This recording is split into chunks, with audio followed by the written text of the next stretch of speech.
Salut Internet, je suis très heureux de te retrouver dans cette nouvelle vidéo, j'espère que tu vas bien. Aujourd'hui, je vais te parler d'une question qui me paraît très importante quand tu fais de l'immobilier, que tu sois investisseur immobilier ou dans particulier que tu aies des prêts immobiliers. Cette vidéo, elle est faite pour toi, c'est quand dois-je renégocier mes prêts immobiliers?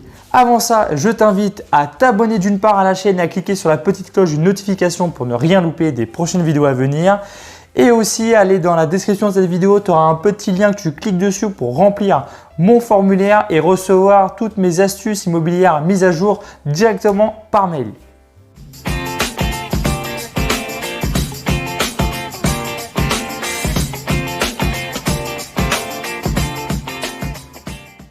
Un prêt immobilier, comme tu le sais, ça te permet d'avoir un appartement, un bien immobilier et profiter de l'effet de levier. Je t'ai déjà fait une vidéo dessus. Normalement, si tu es abonné à cette chaîne, tu l'as déjà regardé. Sinon, je te la mets en lien dans la description de cette vidéo ou tu la verras en haut à gauche, un lien s'afficher de cette vidéo.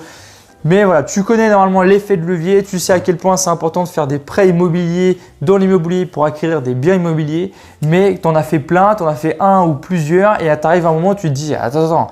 Il faut que je sache quand je peux la renégocier. Je vois tous les taux d'intérêt qui descendent. On va prendre un exemple, tu es à 2,6% de taux d'intérêt parce que tu l'as fait, ton prêt, tu l'as fait il y a plus de 5 ans et c'était à peu près les taux en vigueur à ce moment-là. Et là, tu te dis, attends, j'en ai un, on va partir sur un, j'en ai un qui est à 2,6. Je vois tous mes potes, tous mes collègues, tous mes partenaires immobiliers, ils font des prêts à 1,2, 1,3.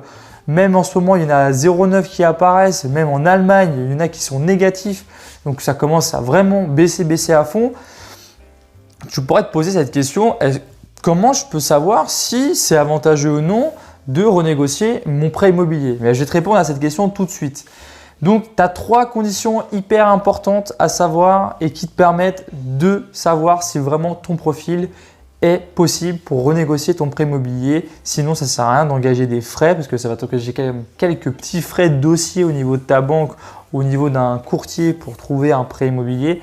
Donc, si les conditions que je vais te dire ne sont pas toutes validées, ne renégocie pas ton prêt, c'est important. Première condition, il faut qu'il te reste à rembourser au plus de 70 000 € de capital d'emprunt à rembourser au niveau de ton crédit.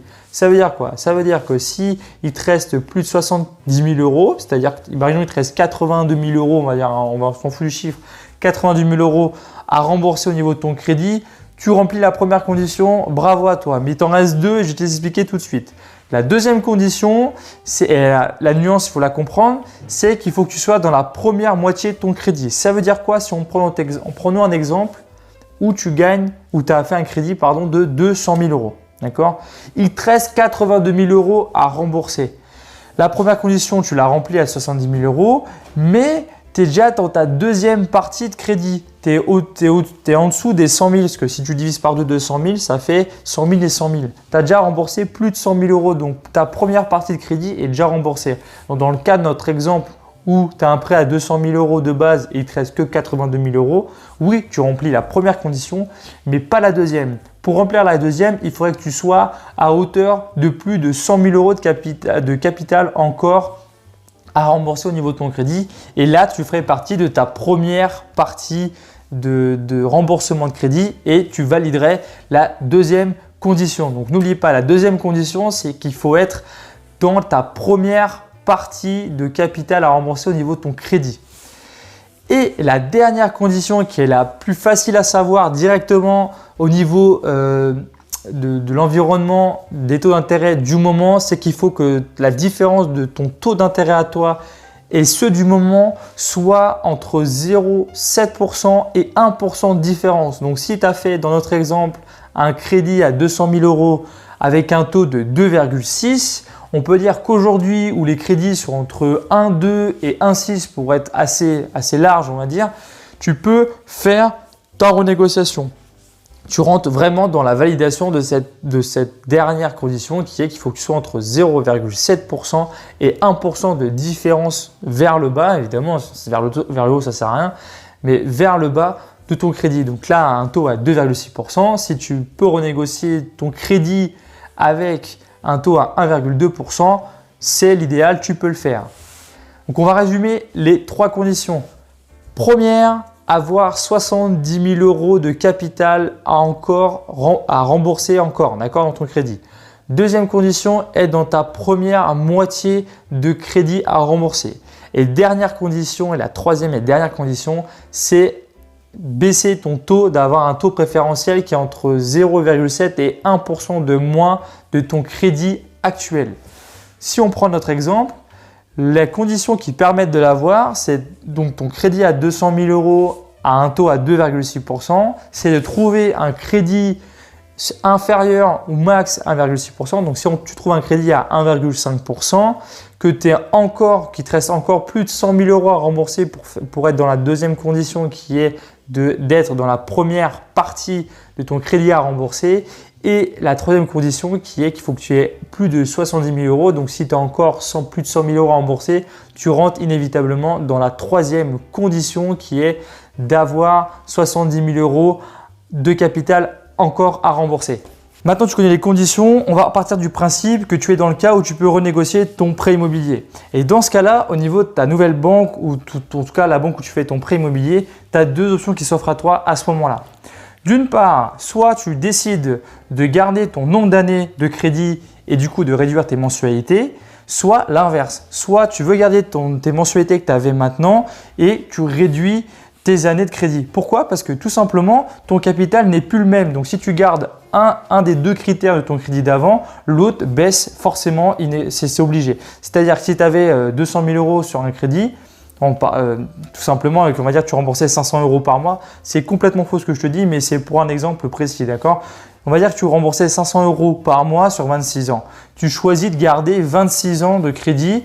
Du coup, comme ton capital est moins fort, tu ne vas pas pouvoir payer 500 € sur 26 ans. Sinon, la banque va te devoir de l'argent vu que tu as renégocié ton prêt immobilier à la baisse du coup, puisque ton taux d'intérêt est plus petit. Du coup, ce qui se passe, elle va garder les 26 ans que tu as de crédit et elle va réduire les mensualités de ton crédit, tout simplement. Et à l'inverse, comme je te l'ai dit, soit tu gardes, imaginons tes 500 € de mensualité de crédit que tu veux garder et du coup, elle va devoir baisser le nombre d'années. Tu vas peut-être passer de 26 ans de crédit à rembourser et tu vas passer à 22 ans de crédit à rembourser peut-être, tu vois.